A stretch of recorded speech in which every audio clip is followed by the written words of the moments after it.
All right, everyone, let's go ahead and get started with Hacker Dojo Lightning Talks. Welcome, welcome, welcome. All right, let's go ahead and get these slides going here. Welcome to Hacker Dojo. If this is your first time and you are a guest, make sure to sign up at the front desk to get yourself a little name tag. You'll see that little kiosk that's up there in the front. Prints out a little name badge so we know who you are. Welcome. All right, how long have you been here? Raise your hand if this is your first time here. Oh, welcome. 1, 2, 3, 4, 5, 6, 7, 8, 9. Welcome, welcome, welcome. Nice. It's like every single week. See, that's the beauty about Hacker Dojo. If you come here every single Friday, you'll see people traveling all around the world, especially if they're in their tech space, software development space. When they travel to Silicon Valley, they know they have to visit Hacker Dojo. This is the place to visit. It's amazing. Welcome, welcome, first-time visitors. All right, if you've been here more than 1 week, raise your hand. All right, 1 month. Okay, yes, okay, good, staying strong, good. All right. 1 year? Yeah, okay. 1 year. Hey, listen, for the new folks out here, if you want to learn something about Hacker Dojo, raise your hand again, 1 year. Talk to them. They know what Hacker Dojo is about. If you want to learn something, talk to them. They know. 10 years. Okay, you see those guys over there? Yes. Talk to them. Talk to them.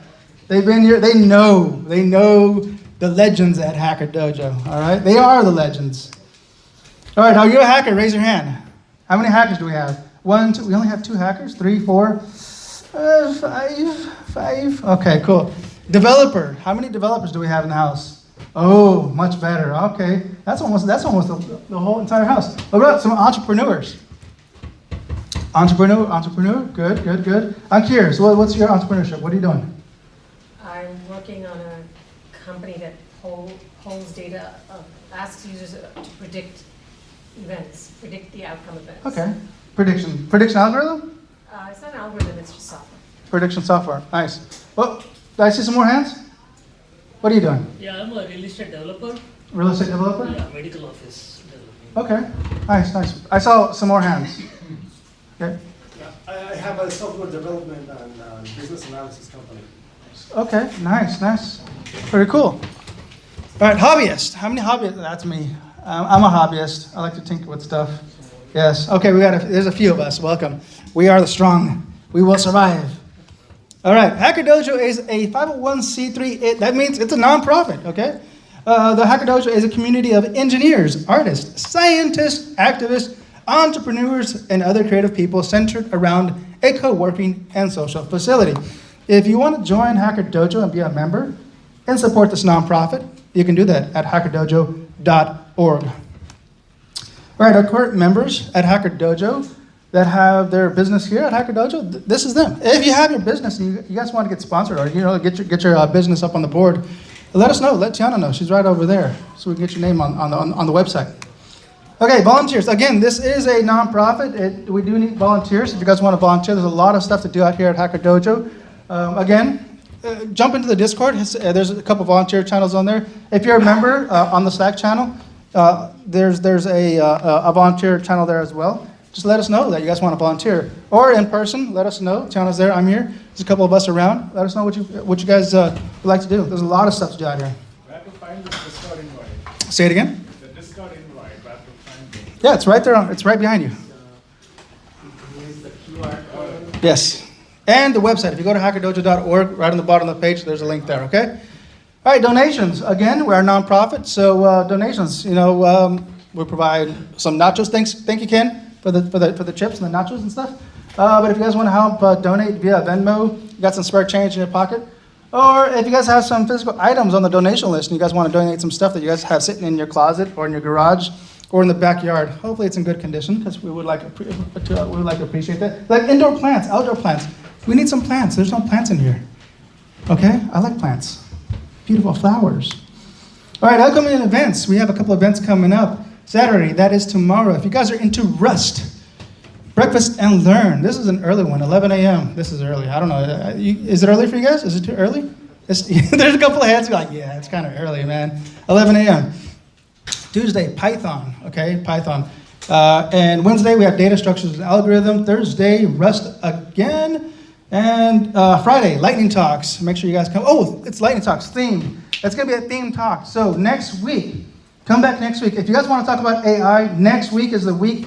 It's going to be the theme talk, okay? So let's not confuse what's going on today. Today is lightning talks open mic, which means you can pretty much come on stage, talk about whatever you want. But next week, it's AI only. Come back next week for AI, all right? Especially you folks watching on YouTube, all right? AI next week. And Saturday, ultimate game night. That is so fun. How many of you have been here on the last? What was it? We had 2 ultimate game nights already, right? Yeah, this is the 3rd one. Raise your hand if you've been at ultimate game night. 1, 2, only a couple. You guys are missing out. You guys are missing out. It is so fun. You know what? It's kind of a little late. Can I show some photos? Let me show you guys some photos real quick. Oh, I don't have, this is not my computer. That's fine. Go to the Discord, okay? Dojo Picks channel. You'll see Ultimate Game Night from the previous one. There was so much stuff going on. It's so fun. Definitely come by tomorrow, 5 p.m. Hacker Dojo links, again, there's a Discord. If you want to join the Discord, here's the QR code. Right here, you can scan that.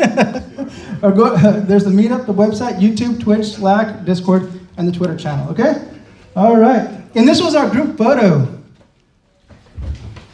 from the hackathon. Okay? Yeah. This is the newest one. It's pretty cool, huh? Okay, this is only, what was it, like half? This is only like half the team, right? Like half. It wasn't everybody. A lot of people left by this point. So there was a lot of people in attendance. This was just a small portion of people that were hanging out afterwards. So it was awesome. Thank you, Kevin. Actually, Kevin, come on up real quick if you don't mind, and just give us a little highlight of what happened with the hackathon and what were the results.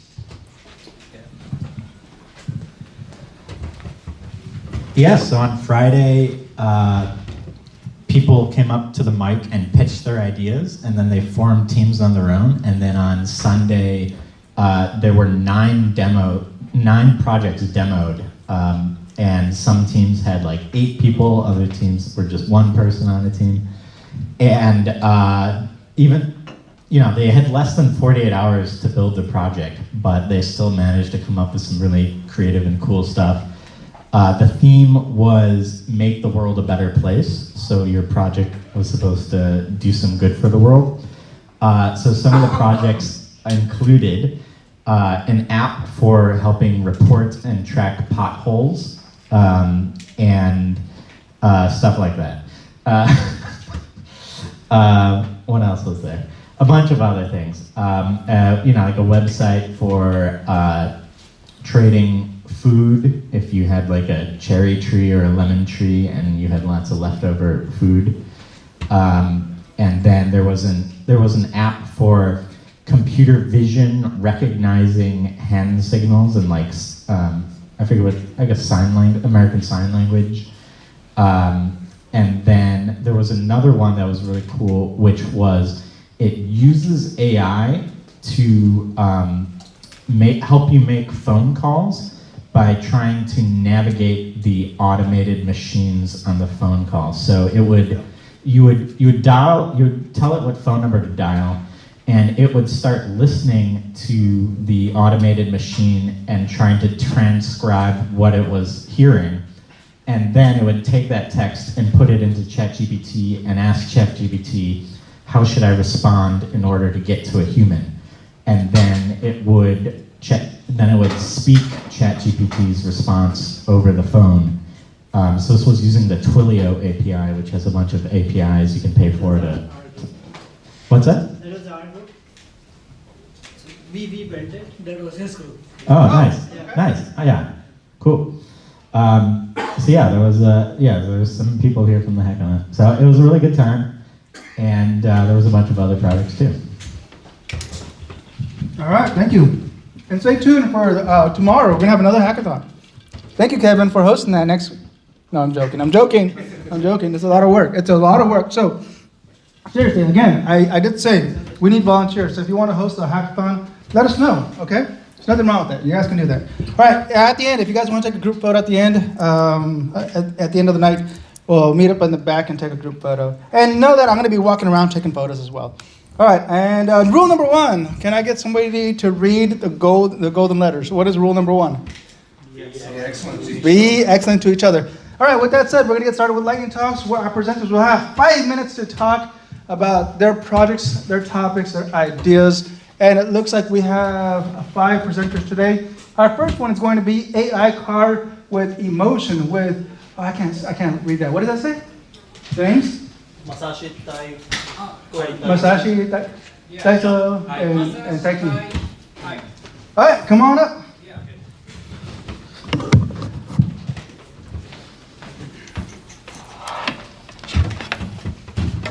Thank you. これは C ある C か。ない外しちゃうよ。 CD ありがとう。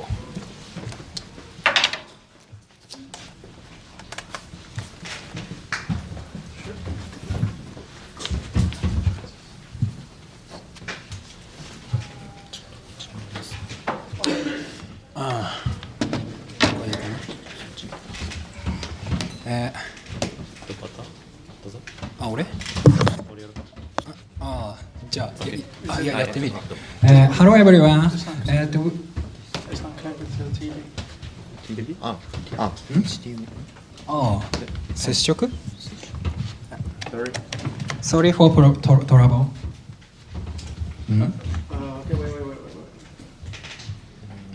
Okay, wait. Okay. Sorry. Hello everyone. We are at Japanese university student. なんて言えばいいんだ Nice to meet you. I can't use English well, but all of the members at Hacker Dojo are very friendly and kind. So thank you everyone. Thank you. Okay. We will start our presentation.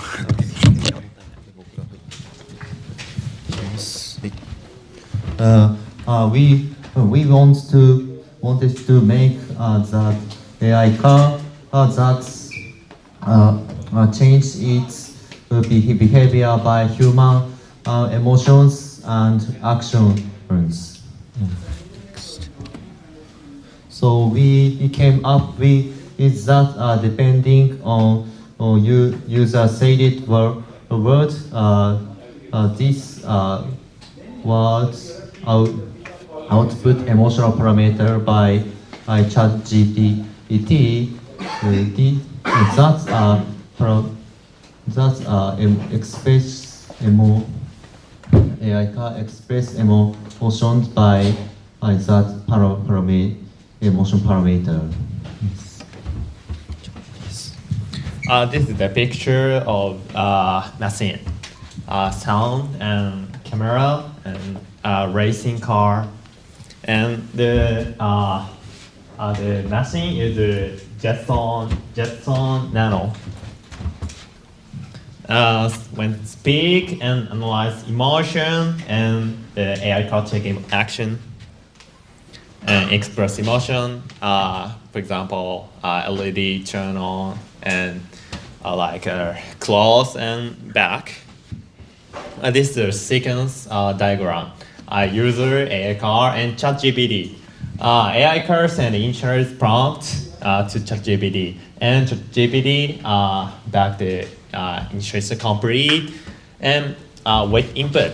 Then user speak and transcribe audio, the text, and send transcribe data to the ChatGPT and reply the reply and the how ChatGPT feel the user's words. For example, happy or sad and so on. And get text, emotional parameters, and the AI car say the reply text and take action based on the emotion parameter. I'll introduce about dialogue function. AI car recognizes users speaking and return appropriate response. Furthermore, AI car expresses its emotion by taking distance from the user. For example, when emotion status is glad and distance is far, AI emotion car goes toward user. On the other hand, when emotion status is sad and distance is near, AI car leave from user. As a part of AI, the AI car traces the users. So, for example, when the AI car feels happy, the AI car traces the users. For example, a user goes somewhere, the AI car traces the user. But when the user says the sad words, the users make the AI car sad. For example, you've got smell. The AI car, oh no, the AI car goes somewhere. But after feeling sad, the user said, I'm sorry, you're a nice guy.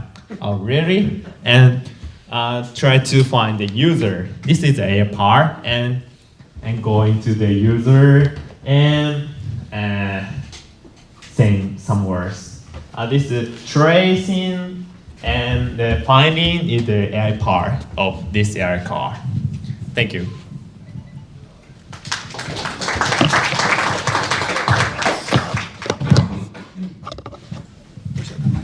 Yeah? No? Any thoughts? My microphone. All right, questions. All right, one question here.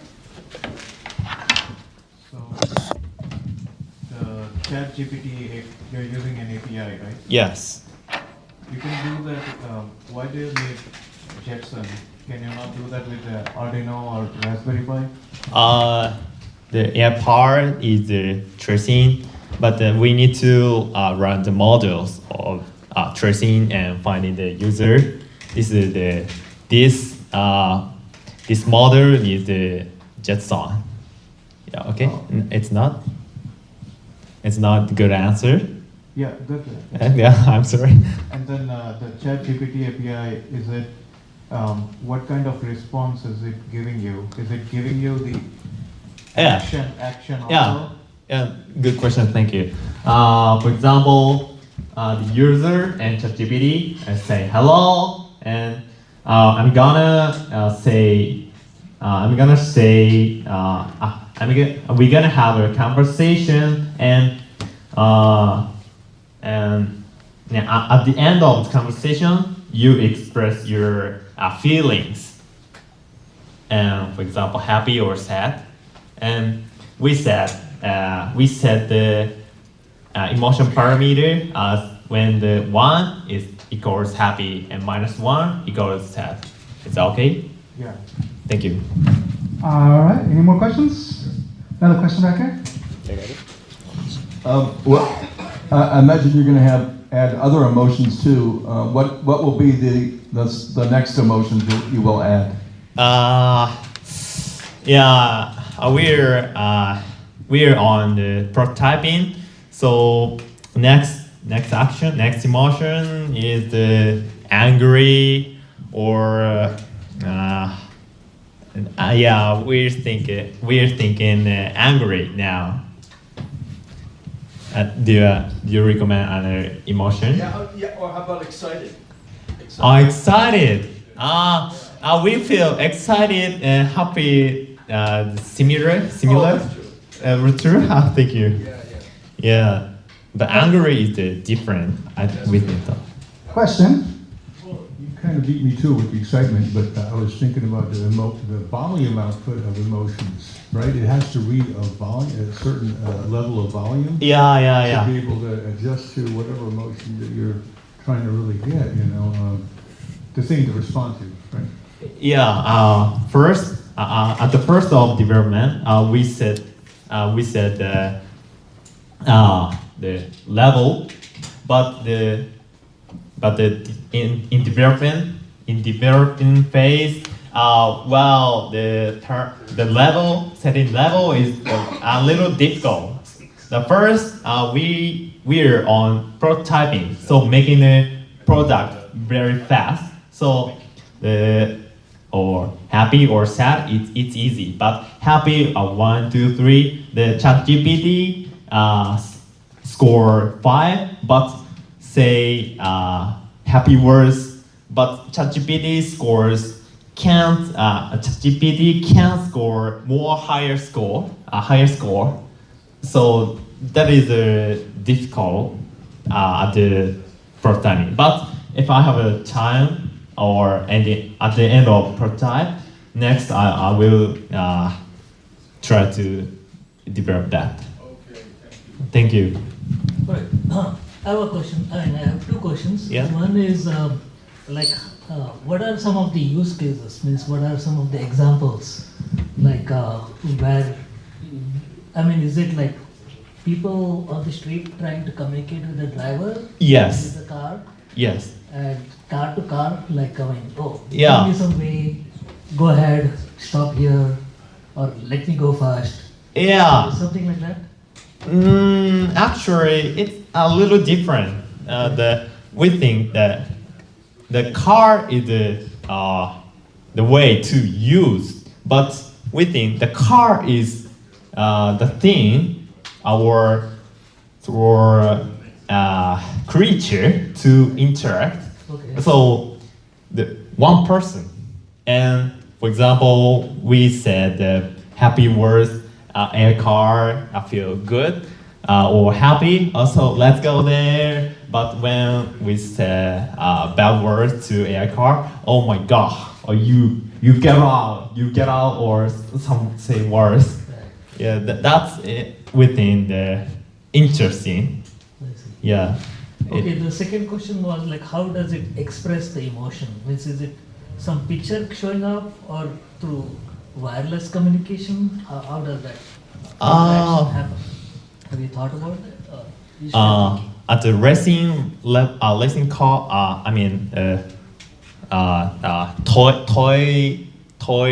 toy level or actual real car. Right. Which real car? Real car. Yeah. The AI car can say some words and that express the feelings or like LED. I like things. Yeah. Okay. Yeah, we haven't thought about it. Right. Okay. All right, thank you, Masashi Taiki with AI cars with emotions. Thank you. Thank you so much. All right, our next speaker we have Fast Flyers update. Ooh, Fast Flyers, yes. Oh, this is going to be a good one. You guys are going to enjoy this.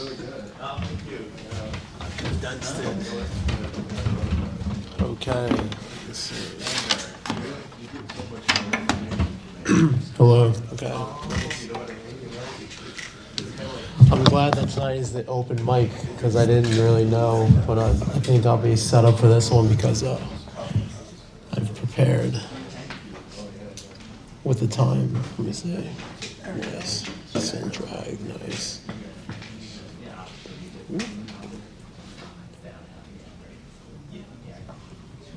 I know in the past I've had challenges with timing and getting the message out, so I've condensed it to a nice brief 58-second blurb you'll see of what I've pitched before, or like kind of a summary of it, and I'll give you the update of where I am now. I have a web-based version of what I imagine a new community board would look like, and I have a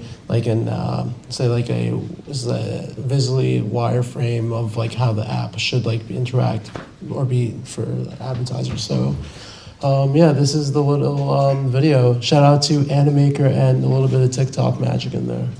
Hey, community members, say hello to Fast Flying Cable Small small businesses to capture local foot traffic faster than our software turns your hardware into revenue within minutes. You decide what to share. We enable your hardware to generate revenue by turning it into advertising space for your community. Maximize your real estate value in your city. Enable your customers with an updated community channel. 50 local business owners on our service right now. Looking for more technical hands to get on board before we launch. Okay, cool. Yeah, that music was kind of like loud. As you can see, my editing skills are subpar, so sorry about that. But yeah, we are definitely on the move. I've put together a web-based version of what our, there it is. Okay. Yeah, I put together a web-based version of the system here. Let me see. Oh, I'm not getting it over there. Ooh. How do I get this? Desktop. Okay, there you go. I'll drag this over.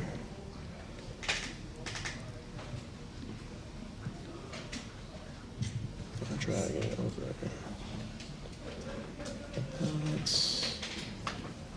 Okay, great. Sorry about that.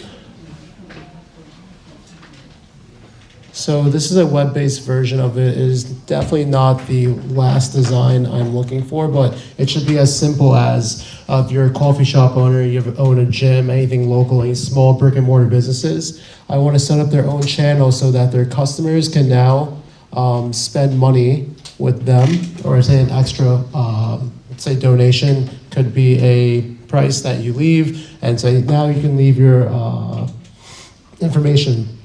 So now a small business like this can leave their information running in a local coffee shop, a nail salon, things like that. And this is kind of like how I imagine it would look, not the final version of it.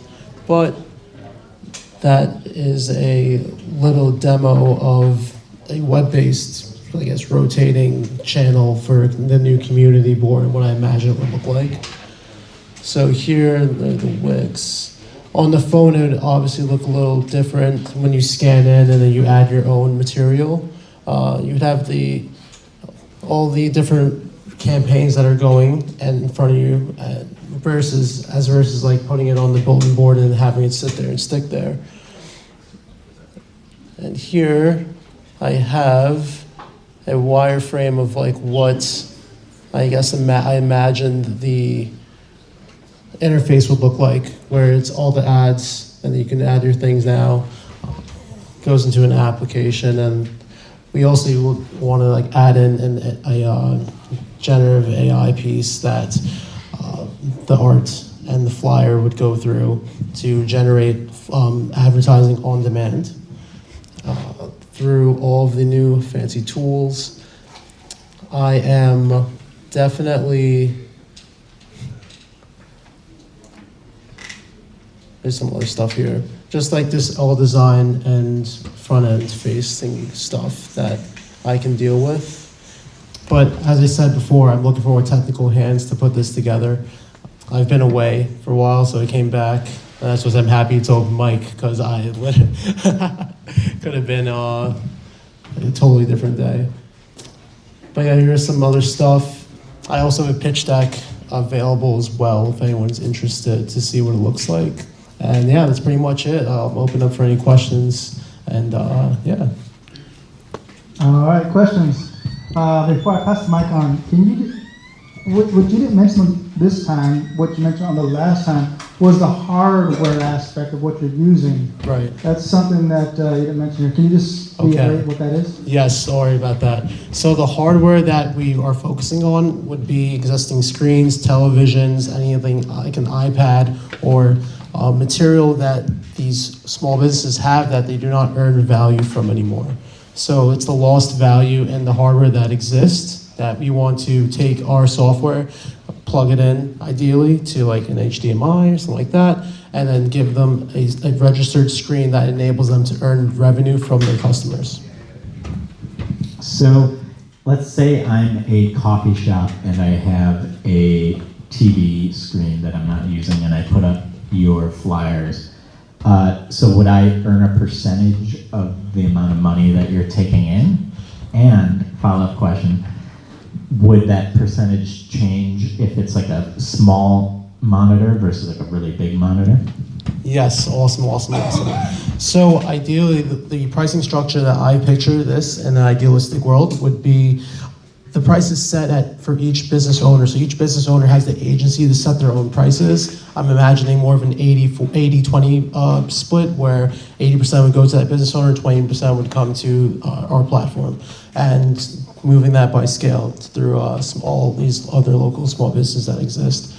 And yeah, I think that was the first. And then the second question was like size of the different monitors. Yes, so the size of the monitors, that at first is definitely going to be kind of like niche and like different for each location, especially because we're also measuring the foot traffic and kind of getting a general gist of how valuable is each person's screen that they have.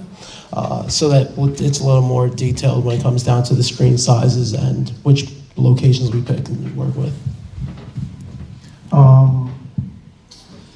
I've kind of think of some very close to this ideas, and there's something that have come up over and over when I approach people, and it's a lot of time people that have those screens doesn't have where to run that software. Like they don't have an HDMI thing that's connected to internet, connected to that. Are you thinking of having your own purpose-built hardware with that software? Like think about like a small Raspberry Pi with a case to put behind those.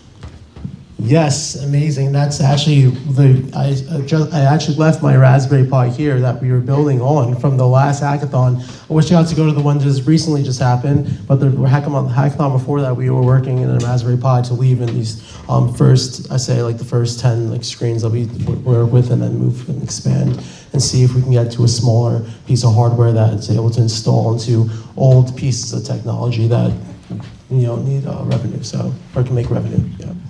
All right, thank you. I think that's all the questions we have. Awesome. Thank you. Awesome. Thanks so much. That's flyers. Okay. Yes. Right, next we have Chaos Camp, the Strix, an OG, a legend at Hacker Dojo. Yes.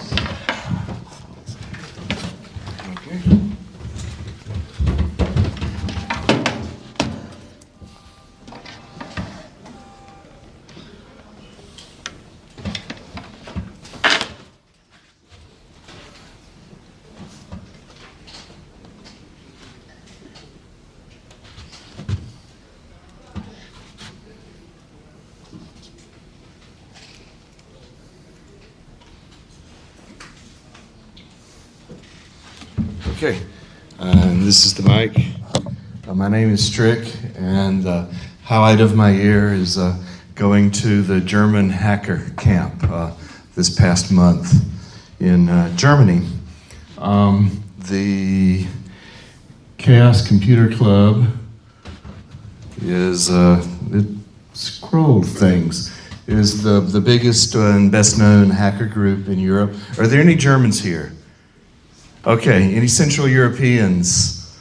Anybody happen to be at Chaos Camp this summer? All right. Well,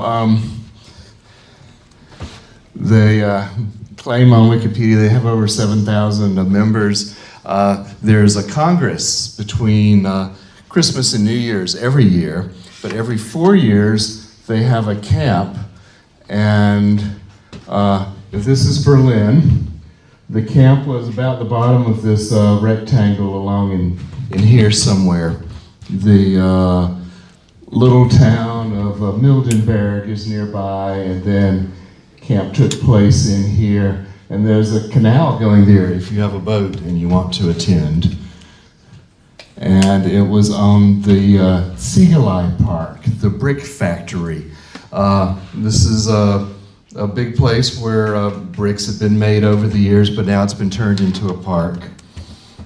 So back to camp, the skies were grayer than this looks right here, but you can see it's raining off in the background, and that happened off and on a little during the camp.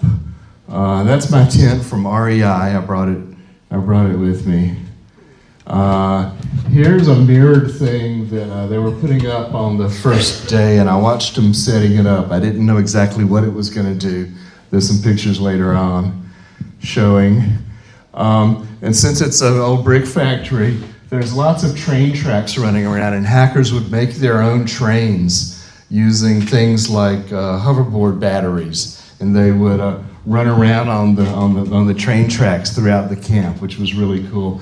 But they also had this old industrial equipment like old engines and kind of mining cars that would be used to carry the bricks around, and these various brick buildings were part of the factory.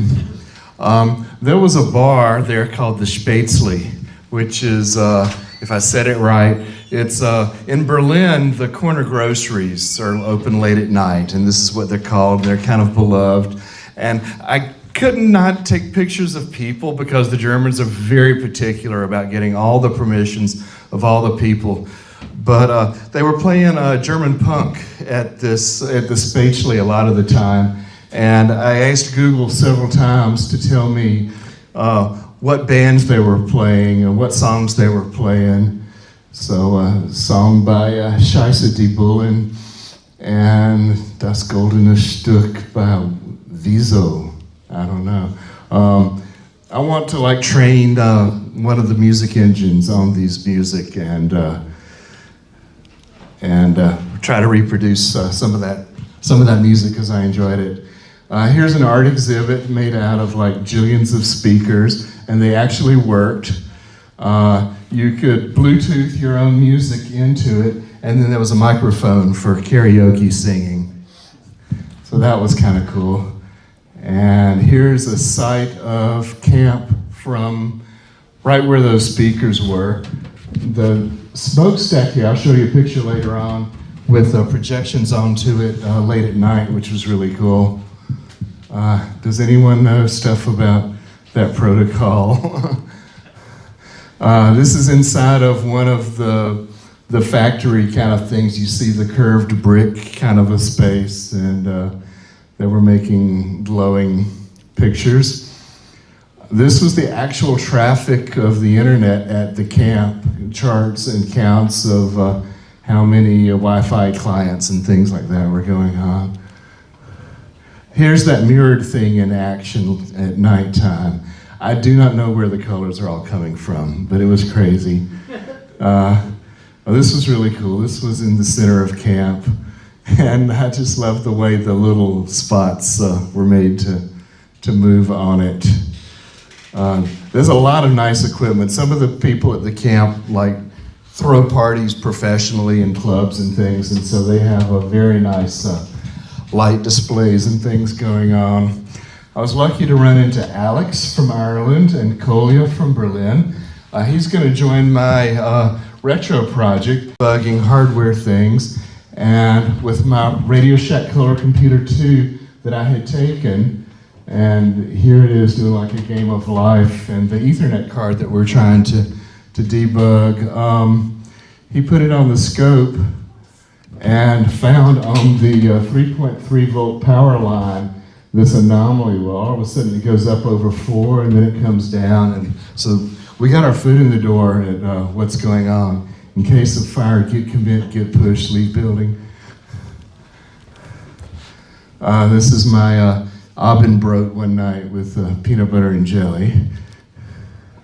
Here's examples of road crossings where the train tracks are, the small gauge train tracks going on. The spaceship is called the Heart of Gold, and it's kind of the icon of the camp. It looks like I've hit 5 minutes, is that right? All right. Weird lights in the trees at night. Deutsche Bahn, Abfahrt signs told you what was going on in the camp. The hams were there and had an 80-meter transmitter hunt, and there's one of their big antennas and stuff like that at night. So that's a projection on that scope, and the projection makes it look like it's spinning when it's not on that smokestack. Okay. All right. I see you had a lot of fun there, Chris. All right. You sure that wasn't Burning Man? It gets compared to Burning Man, but the culture is hacker culture and is actually different. All right. Questions. Can I get a question over here? I'll go run and grab batteries. Here. What was the main food staple? What was the main food staple? Yeah. Probably espresso. But the Spätle was cool and had lots of beers and things. And then there were stands that sold vegan food and pizzas and stuff. So yeah, we had plenty of food. All right, thank you, Strix.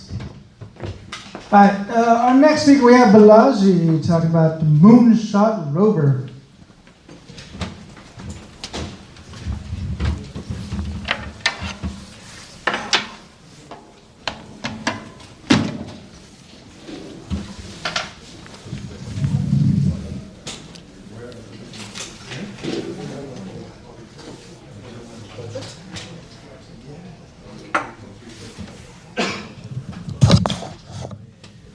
Hi, I'm Balaji.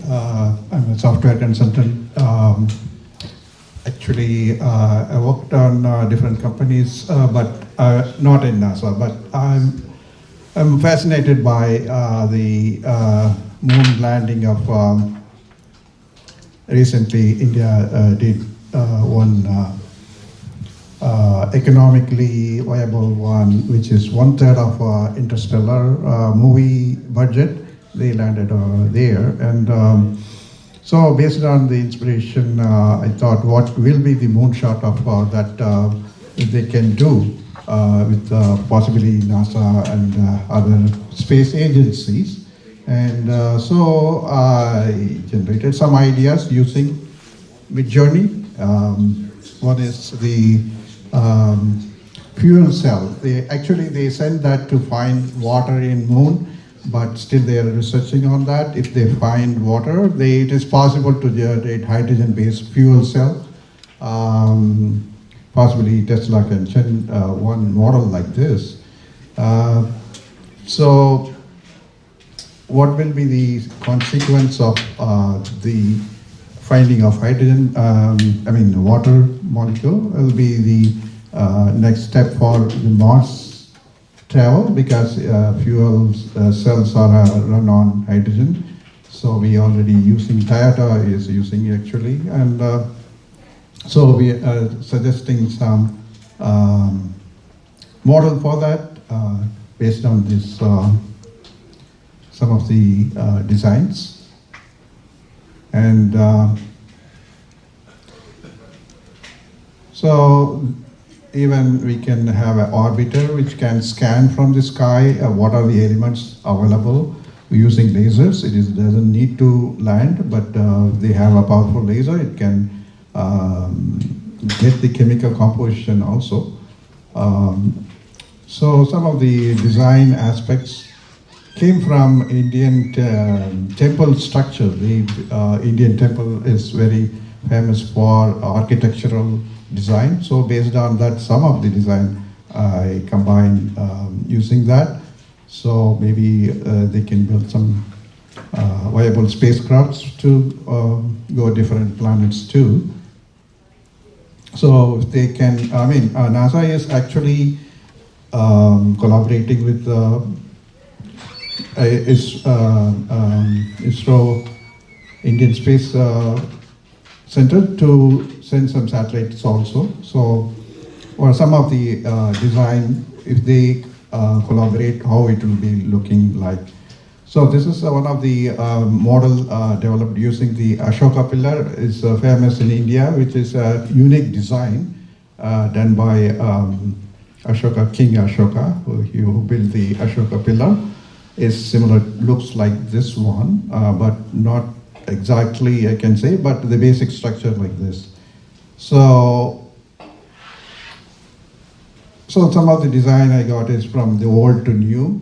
So this is some of the combination of that.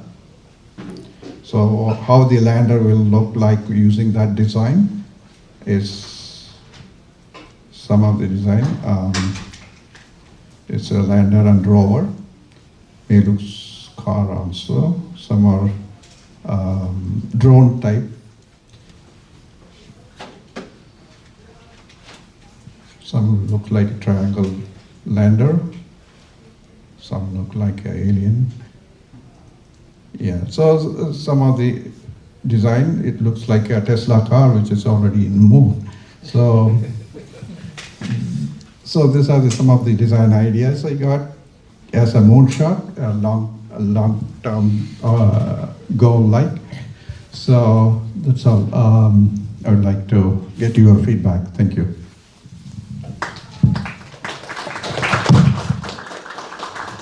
All right, any questions for Balaji and Moonshot? Oh, question. There you go. Yes. Yeah. What kind of a market is there for moon cars?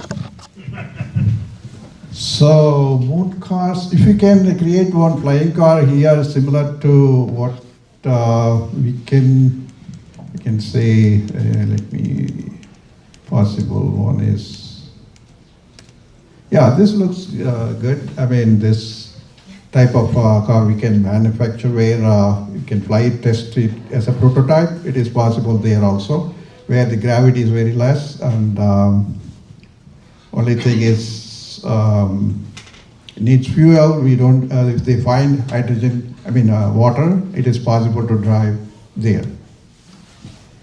Yeah. Golf balls you can play there, you mean? Can it retrieve golf balls? From moon? Yes.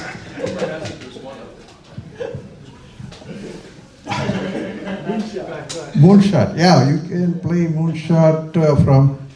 I didn't get the question again. So I would buy that one. I would drive that.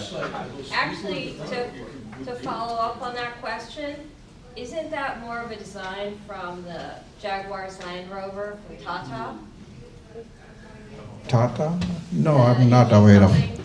No, I didn't get it from there. It is just some input to the mid-journey. It created on its own. Maybe it got some ideas from there, but I didn't look into that. Yeah. Question. So this is a really nice diagram, picture, right? So is this completely created with Midjourney? Yes. And can you give properties and make changes for Yeah, that can be done. Based, whatever, you can do. Yeah, as you give the parameters what you want to see, it will generate that. Yeah. Only Midjourney, or you use anything else? Only mid-journey, yeah. All right, Balaji. Yeah. Okay, so real talk, Balaji. You're so amazing with these images and using Midjourney and the prompts that I encourage you to host a Midjourney course. You are the best at Hacker Dojo. There's 1 to 10, and you're like up here. Okay, that's where you're at, Balaji. You need to teach a course. I encourage you. Man. You will do that. All right, thank you. Thank you. Our last speaker of the day is Shilpa with Predictorama.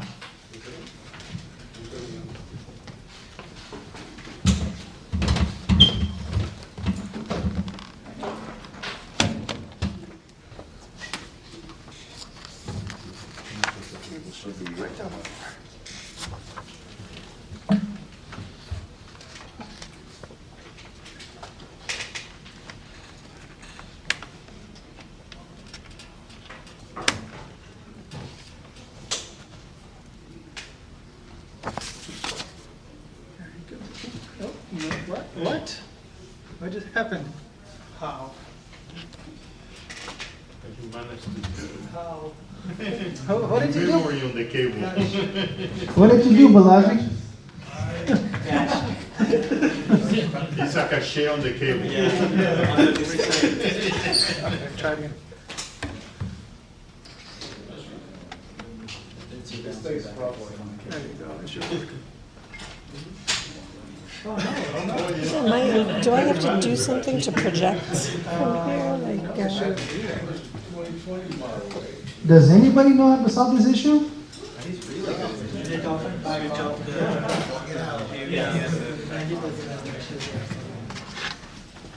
Yeah, you can turn the TV off. Yeah, that's the...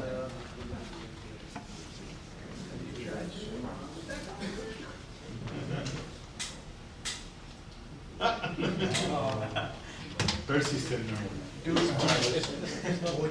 That's a new technology developed in the Hacker Dojo. That's it. We're making Balaji the last speaker from now on. As a showstopper.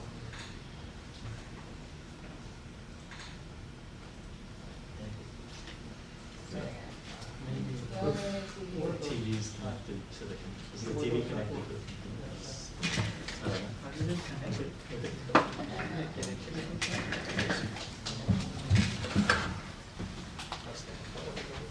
Can you unplug it? Just the power? Just the power? Should I unplug the power? Yeah.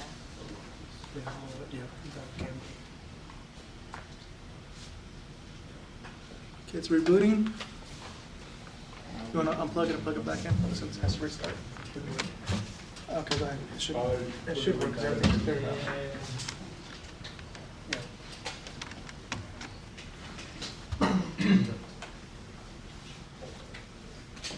No. Where are those down?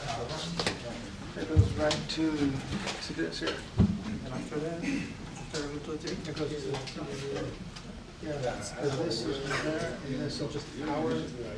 This goes to my computer, to project to the computer. It's power as well. What's it? Yeah. Plug everything? Yeah. I think maybe go PC.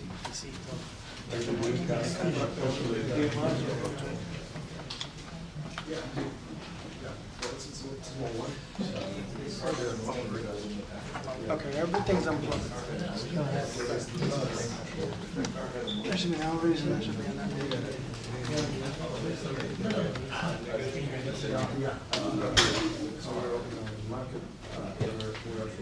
How? I don't know.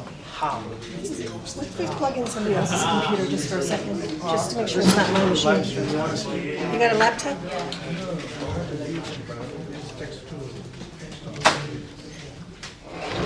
I think hers uses the adapter. Hers uses the adapter. I think it uses that. You don't want to get the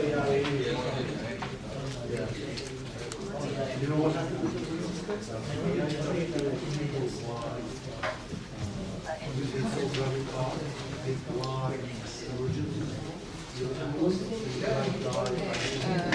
Gonna share it with me somehow? Well, how am I going to share them with you? Well, let's just see first of all, we have the same issue. What are you doing? Do you think it's my issue? Do you think it's my computer?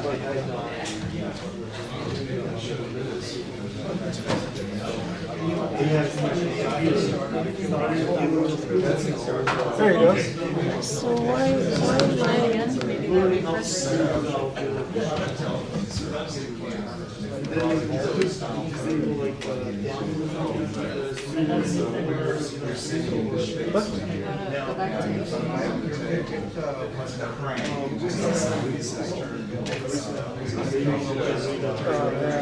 So you think it's my machine, huh? So geez, there's a lot of things. There's a lot of things on the machine I wanted to share.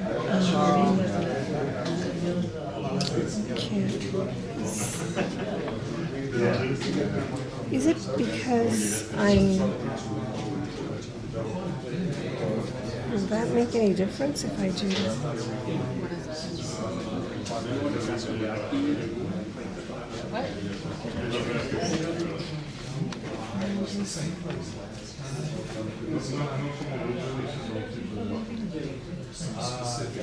Now that's my screen. Yeah, now it's your screen.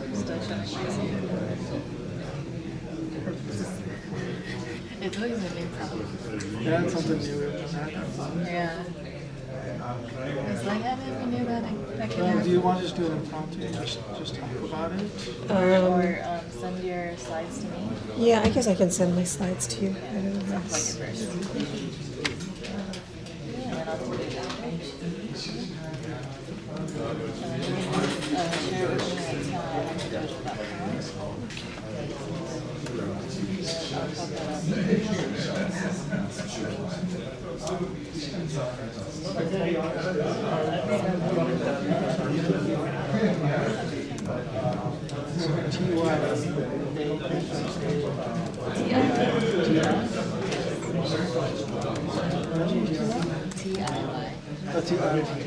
That's right. TIYANNA@hackerdojo.com.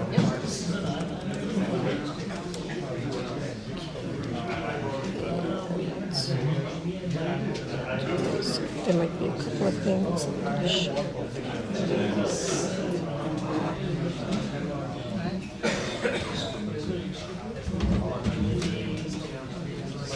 Sit. Is Sid in the house? Yes. Vic, are we having game night afterwards? Game night or poker night? Poker night? Are we gonna have poker night?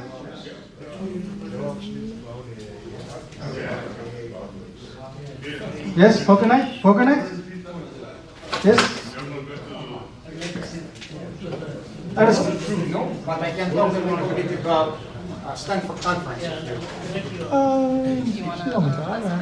just want to know if you have poker night going on.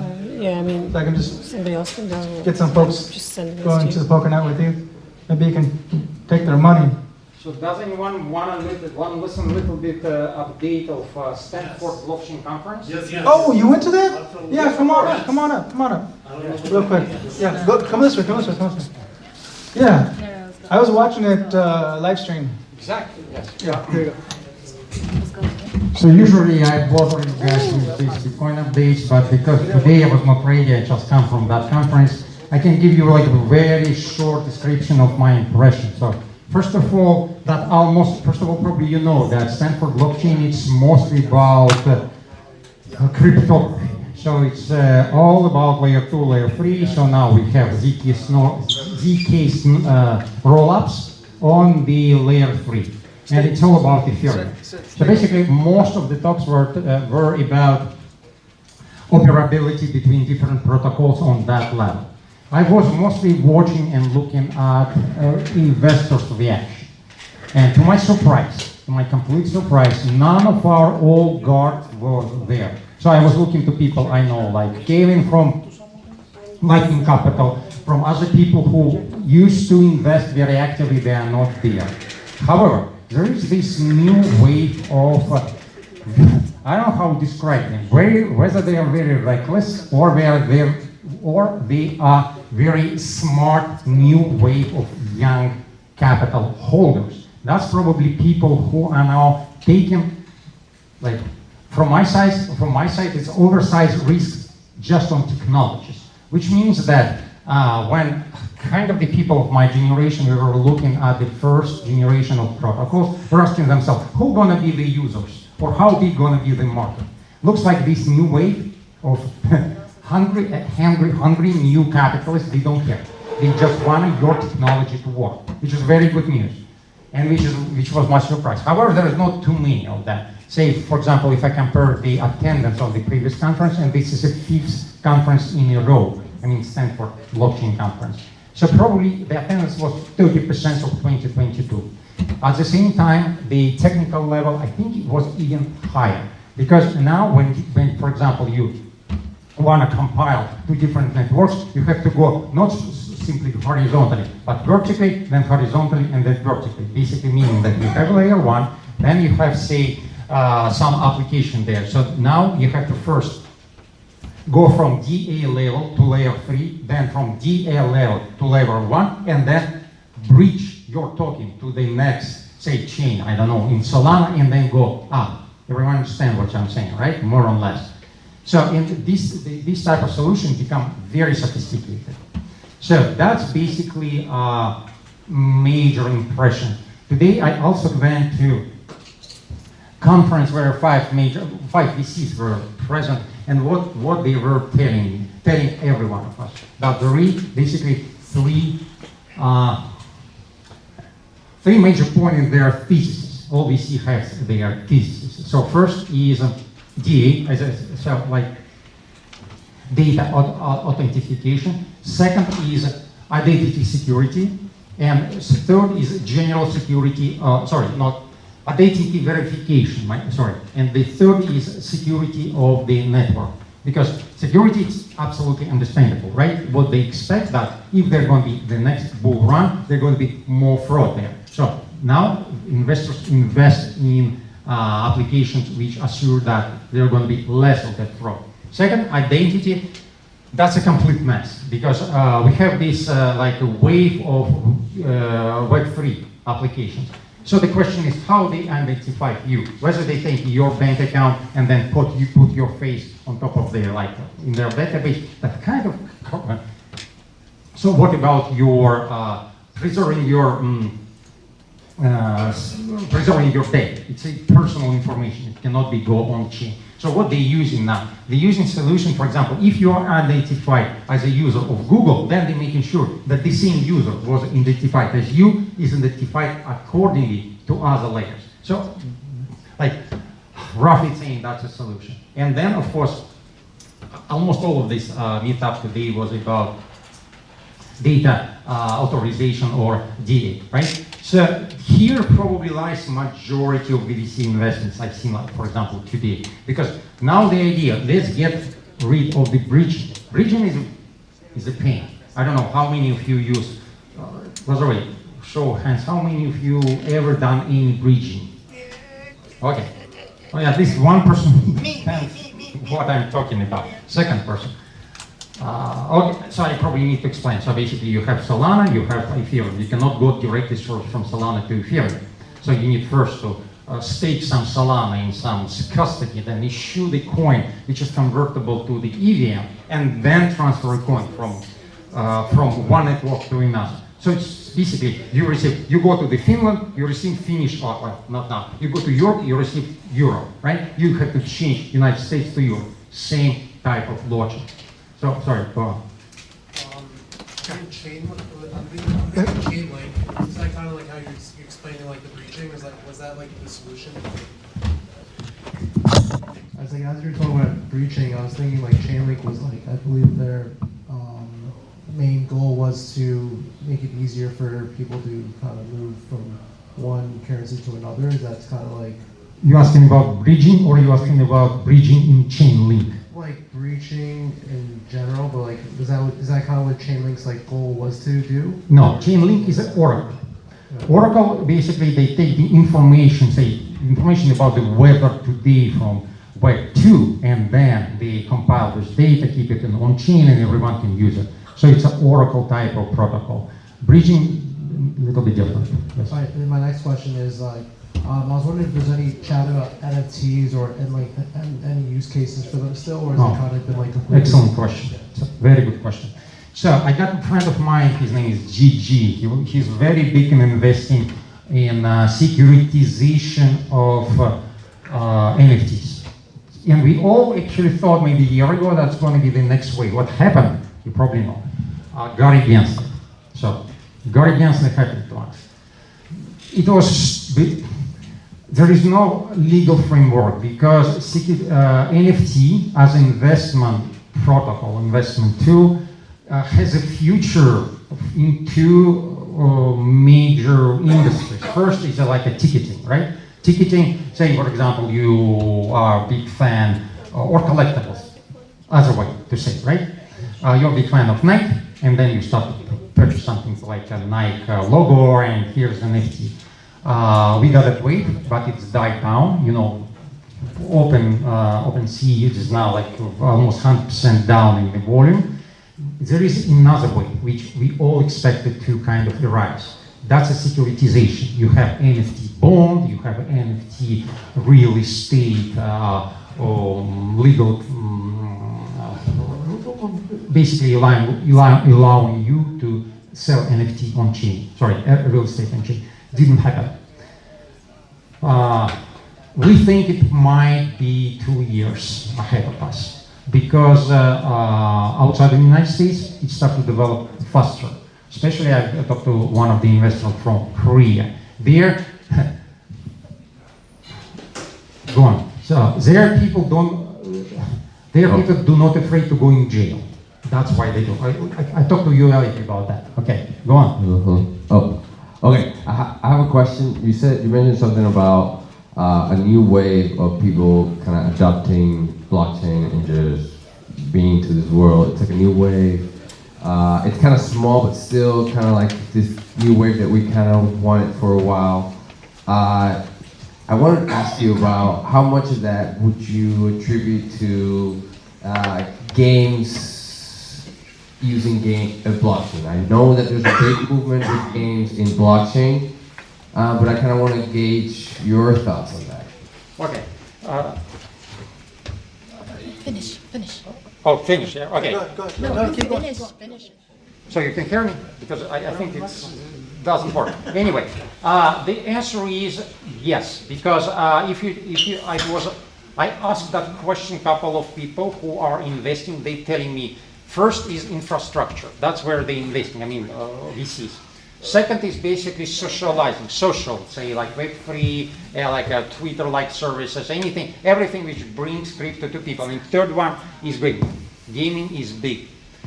However, I have not heard the examples. They didn't tell me, oh, I invested in that company specifically gaming. So probably they was maybe just kind of was not open, right? So I didn't have confirmation. However, yes. But blockchain conference was not about gaming, definitely. It was mostly about these low-level protocols. So that's it. So any other question? I'm gonna be like outside. Yeah, go on. So I've been a bit disconnected from blockchain for 1.5 years. Oh, you was disconnected. Like not doing anything. Good for you, by the way. Nice decision. But last time I was actively discussing about it. One of the problems everyone realized existed is that a lot of NFTs, for example, use IPFS as a saving mechanism for saving the actual pictures of the NFTs. And if no one goes and look at a specific NFT, IPFS relegates it until it disappears, literally. So people were losing NFTs, like the actual image was getting deleted. And I wanted to know if there's people trying to mitigate that by having an active image saving thing in their blockchain directly? That's where data authentication protocols come into. So now IPFS, you as me, we all. So 1.5 years, you are dinosaur, as I am. So now they're saying we don't need, after the ZK rollups happened on Ethereum network, it's all go to modelization. So now basically all the Stanford is about modelization. So you got, for example, consensus layer, different now. Transaction layer, different now. So it's not like we used to have, here's the block, right? Then here's the miners. There's no miners already in Ethereum, right? Here's the transaction. No. Now we got these snarks. Here's the protocol, you do only transaction. Here's the miner, only consensus. And everything bundled and boom back to the blockchain. So now we have like dozens of different applications doing what used to be done only in the first layer. Winners, speed. Losers, pools. Basically, if I go one way, I'll try to find the pool. Pool is very low. Is it a pool of dApps or pool of any coins? IPFS, probably the biggest loser, because now the ideology is let's build the data, big data on layer 3. IPFS is layer 1. I'm not saying it's disappearing, but I never heard anybody talking about that now. So basically it's new people, new protocols, new VCs. Us, like, who are you, right? All right, thank you, Sid. Thank you. Thank you for filling in. All right, so now let's go back to Shilpa with Predictorama. Okay, thank you, everybody. Sorry about the issues with the projection there. So thank you. Thank you, Tiana and Blockchain John. So what is Predictorama? It's a data as a service software company that is about predicting the course of events, geopolitical events or financial events. This is, it's meant to collect impactful data that's missing from financial models, research papers, journalist reports, and many, many other types of research. This is the area This is the areas in which the product plans to focus first: business, economics, finance, and politics. You'll notice that there are things missing from here. For example, sports, entertainment. Those things can come in the future, maybe down the line, but this is where the product intends to focus first. So this is a very busy slide, but I'm just trying to give you an idea of who are the types of people or companies or organizations or institutions that would even find this kind of data valuable. Why bother going after this data? Why bother collecting it and attempting to sell it? Again, all of these institutions or entities are interested in looking at forward-looking research. It's not what happened yesterday. It's attempting to predict, using the wisdom of crowds, what's going to happen tomorrow. Political campaigns, economists are always trying to, are we going into a recession? Is the stock market going to crash? What's going to happen in China? So on and so forth. So Predictorama poses questions to the internet at large, questions specifically in this area, and the user gets to select a response based upon what the user thinks is going to be the correct outcome of that event. We collect all the data, we anonymize it, and then we turn around and sell only these data points. So it should be understood that we don't want to get ourselves into a Cambridge Analytica situation or anything like that. We're not selling any personally identifiable information. Nobody's email address is going out, nobody's first name or last name is going out.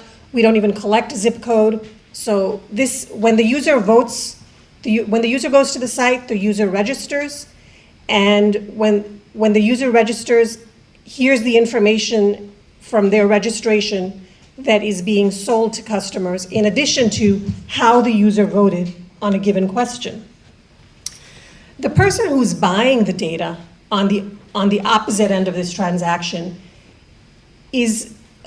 works for all of those institutions that I mentioned before, any one of those institutions. Now, it's only the customer who knows what they want out of all that data, because we're sending them loads and loads of data, and different customers want to interact with that data differently. Users can also help by suggesting questions. So I'm sure many of you already pulled up the site on your phone or on your mobile device. There's a place where you can go to suggest questions.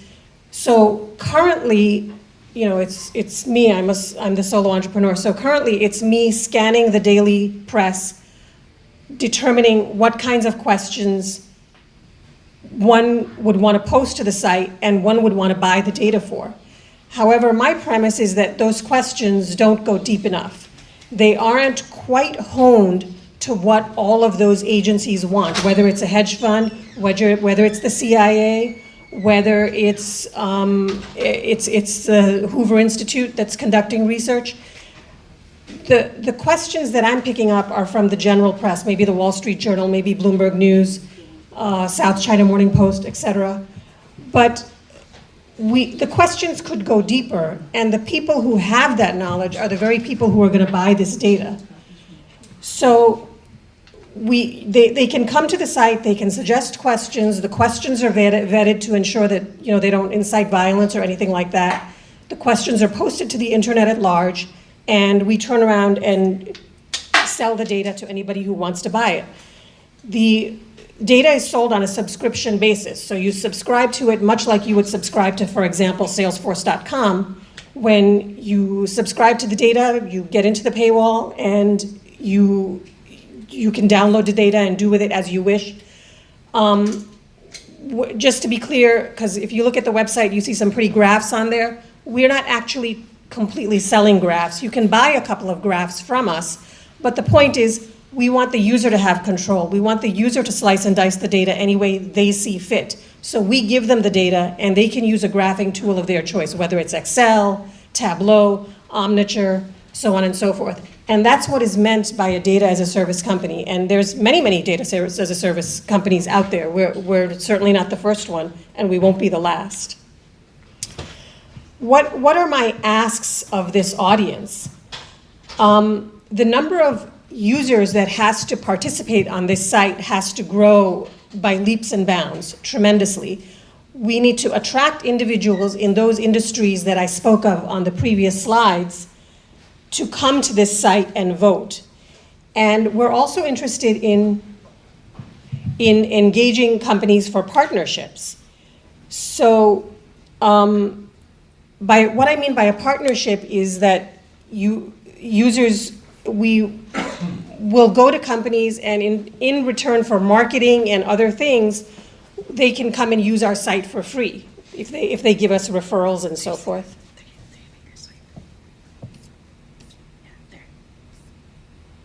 And I just wanted, this is what the data looks like. I know it's going to be difficult to see. So this is what the site looks like real quick because I don't have too much time. If you go to the shop page, you can see all the questions that I've previously posted on this site. And the way to buy the data is to click on here and go through the e-commerce portion of the site. But basically, you can see all the kinds of questions and what the type of data that the site is going for. And I also welcome all users to suggest questions. If you log in, there's a text box that appears, and one can suggest questions on the kinds of data that you're interested in gathering. I also encourage you to look at the How It Works page and give me feedback on how this site is designed or just any other feedback you may have. Of course, it goes without saying that this is just a prototype. It's the minimum viable product. Yes, it should be turned into an app. Yes, it's a little bit clunky. And what I need is the previous two things I talked about, the things I talked about on the other side, which is users to come to this site, vote, for you to tell your industry peers, tell anybody that you know that's in finance or works at the CIA or works at a hedge fund or works at the State Department or any agency, such agency around the world. And with a large number of users, the intent is to raise money and really turn this into an app, because really the way it would work is an app. All right, thank you, Shilpa. Questions?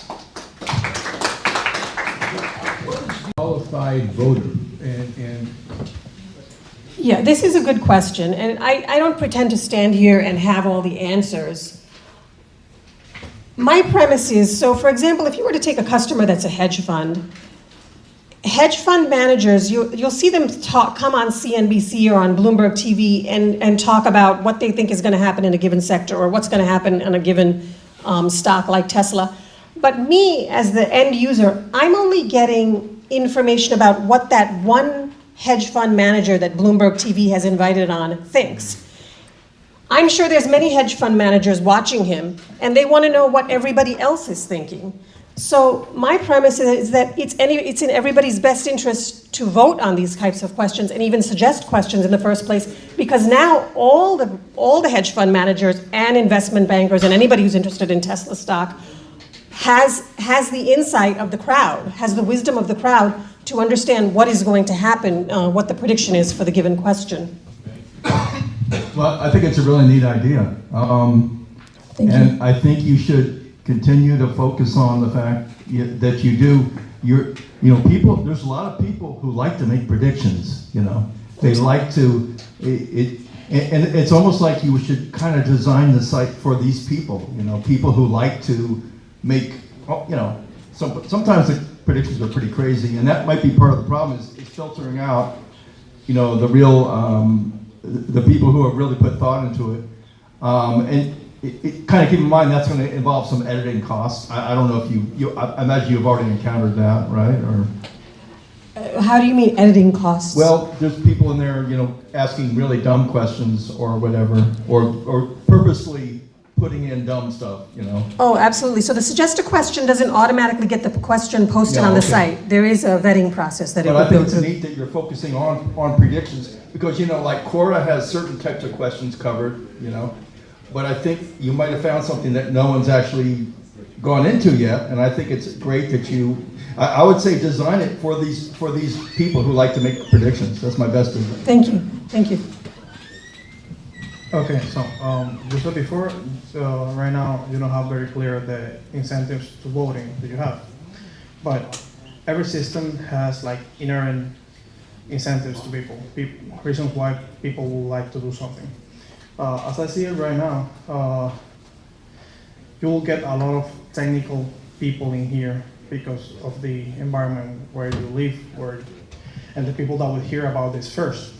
And that means this automatically makes the answers biased towards that kind of people. Yeah, and wisdom of the crowds depends heavily on the crowd being diverse. Have you tried to measure that bias, or have you tried to think on what would you do to engage in other cultures so that this more diverse answers? Yes, absolutely. So it's very early stages now, and as you can see from some of the graphs that are posted, there's not enough users to even say that there's a bias. However, the people that I'm attempting to go after, and in fact, I'm a little bit concerned about that, but the people that I'm trying to go after are the people who are in the areas of business, economics, finance, and politics. So those are the people that are likely to have answers to these kinds of questions. And anybody and everybody is invited to vote. I have no qualms about that. But I believe that the questions are geared to the content is something that those kind of people read, and techie people may or may not read. Yeah. And so I think that bias thing kind of works itself out because of that. But do keep in mind, I'm in very, very early stages. There is no bias right now because there's not enough people. So. Question. Yeah. Do you weight your information? Do you weight your information? For example, when Jerome Powell speaks, that can sway the market even during the day when he's giving his speech at the Fed meeting or something. I mean, you could see do you give something like that a lot more weight than does something else? You have some weighting system for this?